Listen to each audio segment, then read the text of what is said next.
A Bíblia diz no Salmo 34, nos versículos de 1 a 22.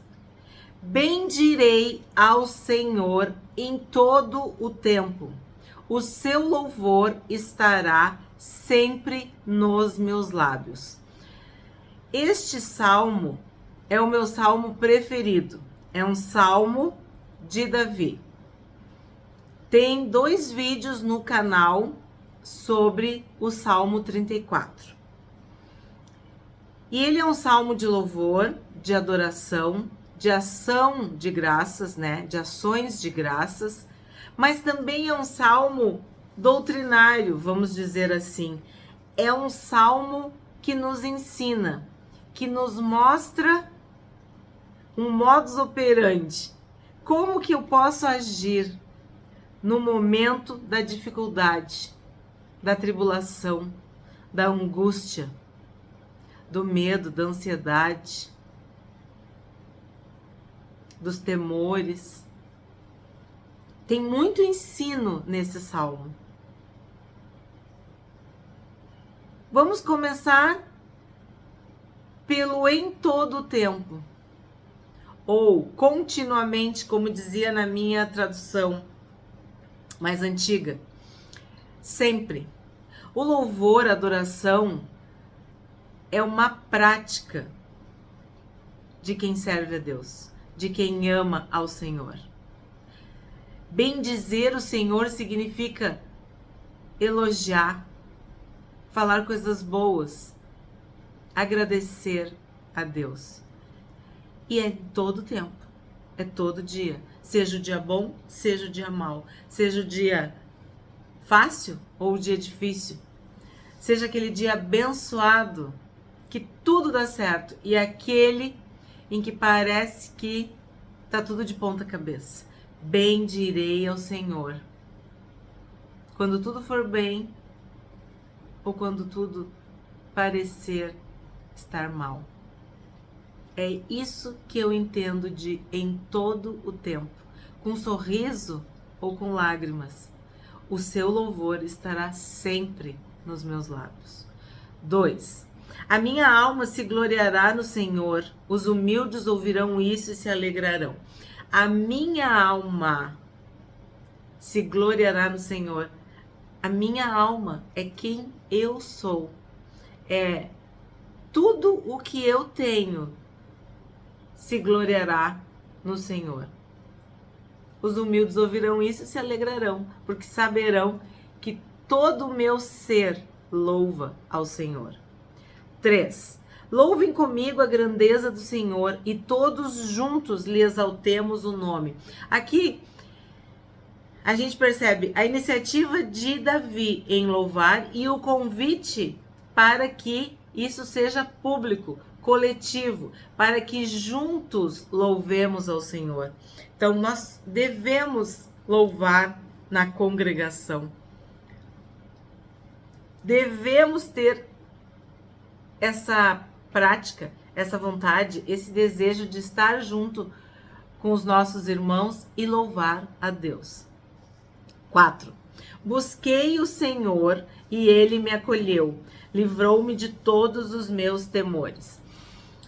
Este versículo eu escrevi numa cartolina na minha adolescência e colei na parede do meu quarto.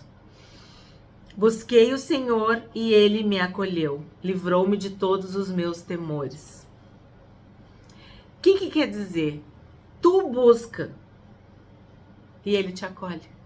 Tu toma a iniciativa, tu pede ajuda, tu pede socorro, tu busca a face de Deus e ele te responde, ele te acolhe. Busquei o Senhor e ele me acolheu. 5. Os que olham para ele ficarão radiantes. O rosto deles jamais se cobrirá de vexame. Quem busca o Senhor não é envergonhado, não sofre vexame. Aquele que se humilha na presença de Deus será exaltado. 6. Clamou este aflito e o Senhor o ouviu e o livrou de todas as suas angústias. Então, o que aparece novamente neste versículo? Eu clamo, eu peço, eu me humilho. E o que Deus faz? Deus ouve. E Deus nos livra.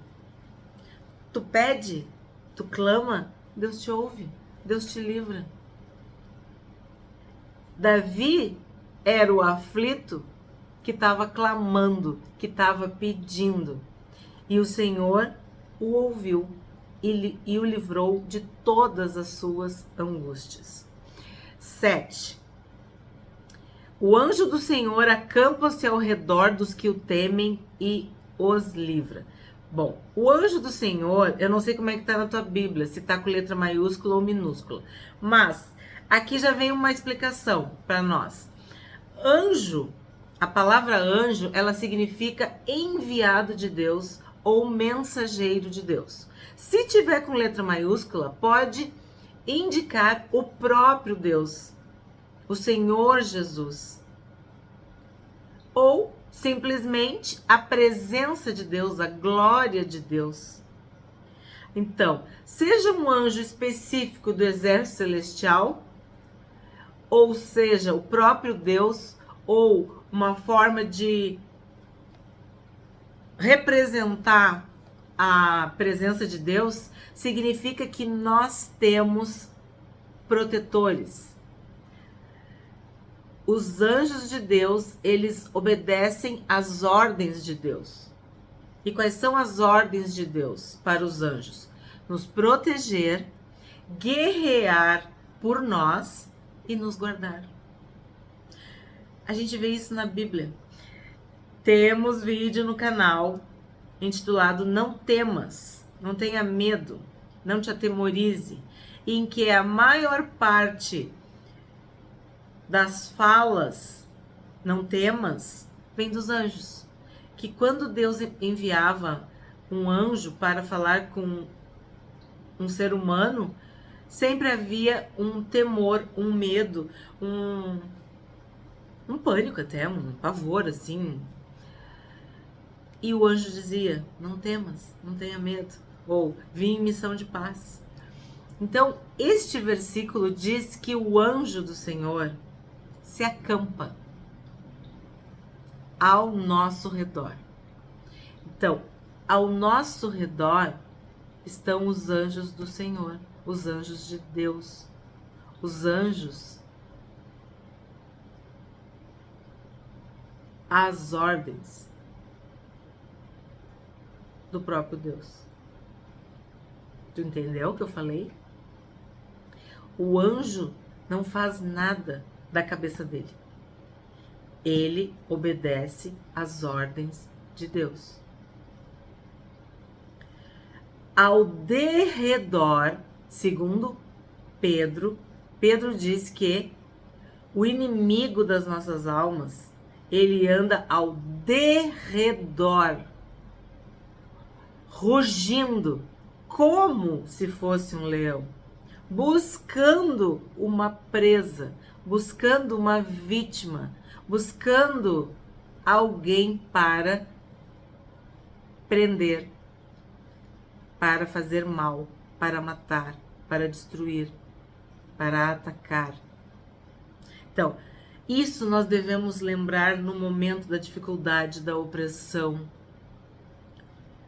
Ao nosso redor estão os anjos de Deus.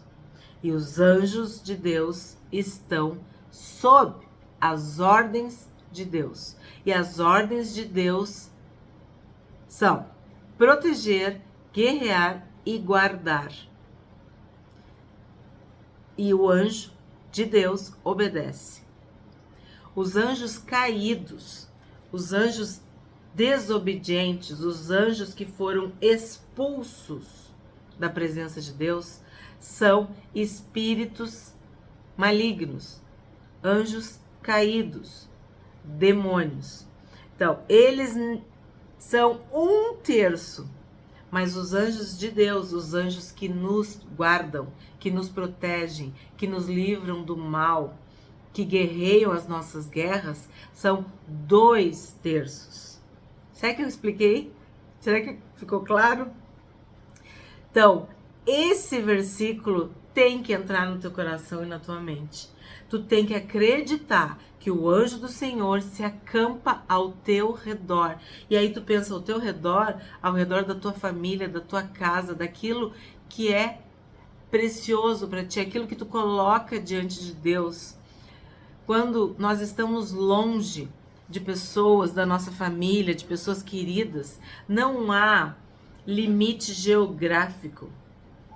Tu pode orar por quem quer que seja e onde quer que essa pessoa esteja, porque Deus dará ordens aos seus anjos para livrar e para proteger. Esse é o poder da oração. É o que a gente leu e estudou até agora. Tá aflito? Tu clamou? Creia que o Senhor te ouviu e que vai livrar. E aí nós temos que chamar a atenção do acampa-se. Quer dizer, ele veio para ficar ali, se acampou. Aqui no Rio Grande do Sul a gente fala de mala e cuia, tá? Então, ele acampa-se ao redor. E aí vem dos que temem a Deus. Estamos estudando, e eu não me canso de repetir, o que é o temor de Deus. Primeiro lugar, se tu teme a Deus, tu ama a Deus. Se tu teme a Deus, tu respeita Deus e a sua palavra. Se tu teme a Deus, tu obedece a Deus e a sua palavra. Tu serve a Deus e serve aos irmãos, serve ao corpo de Cristo. E tu adora, que é o que nós estamos vendo aqui nesse Salmo de Davi. Adorar em todo tempo. Sempre adorar, louvar, engrandecer ao Senhor. 8. Provem e vejam que o Senhor é bom. Bem-aventurado é quem nele se refugia. Isso aqui eu entendo assim, ó. Experimenta. Tu nunca vai saber se tu não provar, se tu não experimentar. Experimenta a bondade de Deus. E aí tu vai ser feliz, porque tu vai poder se refugiar nele. 9. Temam o Senhor, vocês que são os seus santos, pois nada falta aos que o temem. Ó, vem o aos que o temem de novo. Então, não falta nada para quem ama Deus, para quem respeita a Deus e a sua palavra, para quem obedece a Deus, para quem serve, para quem adora. Aí, às vezes, as pessoas reclamam que não alcançam suas bênçãos, o que pediu na oração. Por quê? Tiago diz a resposta. Porque pedem para seus próprios deleites. Quer dizer, é um pedido egoísta. Não é para abençoar ninguém, não é para servir ninguém, não é para engrandecer o nome do Senhor. É para seu bel prazer. Então, aqui está deixando bem claro que são aos seus santos e aos que o temem que nada falta. Seus santos, aqueles que são íntimos de Deus, que são fiéis a Deus, que têm um relacionamento, uma comunhão com Deus. Para esses, não falta nada.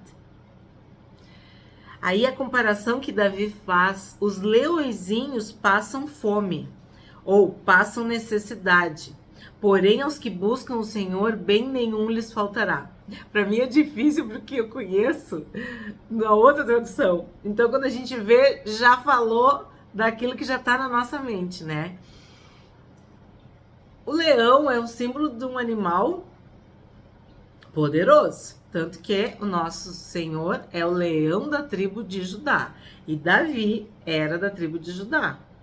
Então, o leão é um símbolo de força, de poder, de autoridade.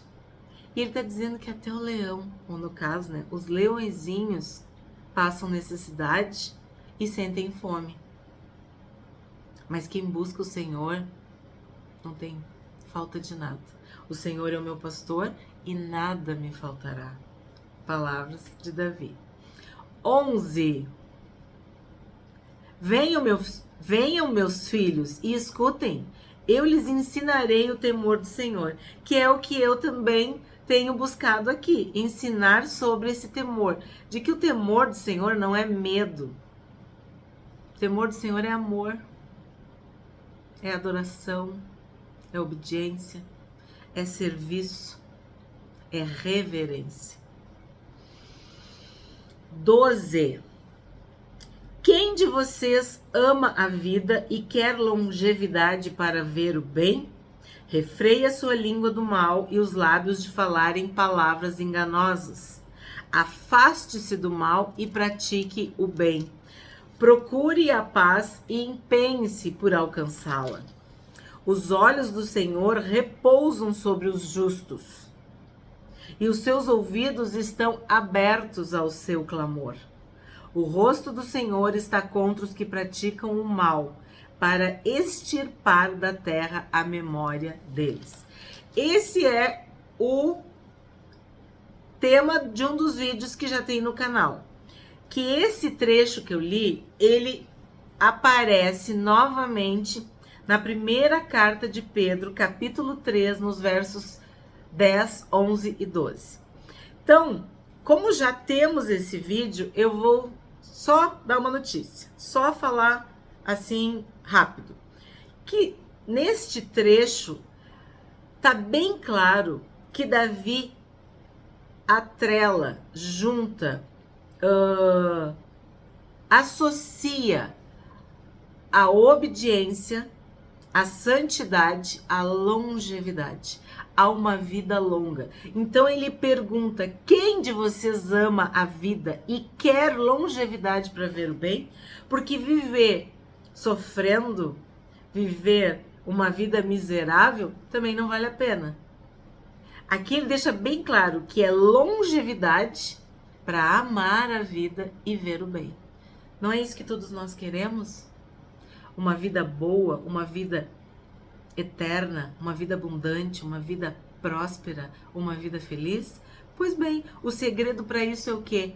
Refrear a língua, não falar palavras enganosas, quer dizer, não mentir, fazer o bem e não o mal, procurar a paz, ser pacificador, ser alguém que joga água fria na fervura, sabe? Alguém que se cala para encerrar uma discussão, uma briga, uma animosidade. Alguém que busca a harmonia e não a discórdia. E aí, o que vai acontecer? Os olhos de Deus vão repousar sobre essas pessoas, sobre os justos. E Deus vai estar com os ouvidos abertos quando o justo clamar, quando o justo orar, quando o justo pedir. Mas o rosto do Senhor vai estar contra quem pratica o mal e vai extirpar a memória dos maus, dos ímpios. Sério, né? 17. Clamam os justos e o Senhor os escuta e os livra de todas as suas angústias. De novo, vocês percebem que Davi está repetindo, já é a terceira vez que ele diz: se tu clamar, ele vai te escutar e vai te livrar. 18. Perto está o Senhor dos que têm o coração quebrantado, ele salva os de espírito oprimido. Coração quebrantado é quebrado, é ferido, é machucado. Ele salva, ele cura. Ele está perto de ti naquele momento em que as palavras não fazem sentido, em que às vezes pessoas não estão contigo. O Senhor está perto do quebrantado, do ferido, do machucado, e ele vem para te socorrer. 19. Muitas são as aflições do justo, mas o Senhor de todas o livra. Aflições no plural. Jesus disse: no mundo vocês vão ter aflições, mas tende bom ânimo. Eu venci o mundo. 20. Preserva-lhe todos os ossos, nenhum deles sequer será quebrado. Esse versículo, ele é citado em João capítulo 19, versículo 36, se referindo ao justo. Quem é o justo mais justo? O Senhor Jesus. Que quando os soldados se aproximaram de Jesus na cruz para quebrar-lhe as pernas, ele já havia falecido, já estava morto. Então eles não fizeram isso. E se cumpriu esta palavra do Salmo 34, que de novo a revelação de Deus para Davi é séculos e séculos e séculos antes.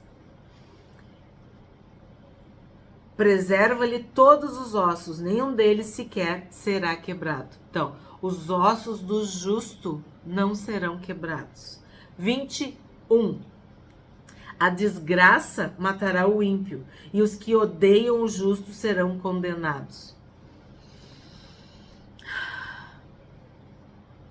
Lembra da aparente prosperidade dos maus? Olha o que está dizendo. Que a desgraça, o infortúnio vai vir de repente, né? E vai matar o ímpio. 22. O Senhor resgata a alma dos seus servos e dos que nele confiam, nenhum será condenado. Quem vai ser condenado é o ímpio. Nós, justos, já salvos, perdoados, curados, libertos e santificados pelo Senhor Jesus, não seremos condenados. E olha como é que a gente encerra esse salmo. O Senhor resgata a alma dos seus servos. Tua alma está presa, está prisioneira da angústia, da ansiedade, do medo, da aflição, da inferioridade, do abandono, da rejeição. O Senhor resgata a tua alma. Como eu disse, eu amo este salmo. O que a gente aprende hoje? Que os humildes, os tementes a Deus, louvarão sempre ao Senhor. Que o anjo do Senhor se acampa ao redor dos que temem, dos que amam, dos que adoram, dos que servem, dos que obedecem a Deus. E Ele nos livra do mal. Se tu quer ter uma vida boa, uma vida longa, uma vida abençoada, tu tem que fazer determinadas coisas. Quem viver uma vida longa e abençoada é porque escolheu o bem, escolheu obedecer. O que vive uma vida longa e feliz é aquele que refreia sua língua do mal, que não mente, que não difama, que pratica o bem e busca a paz. Esse vai ser abençoado.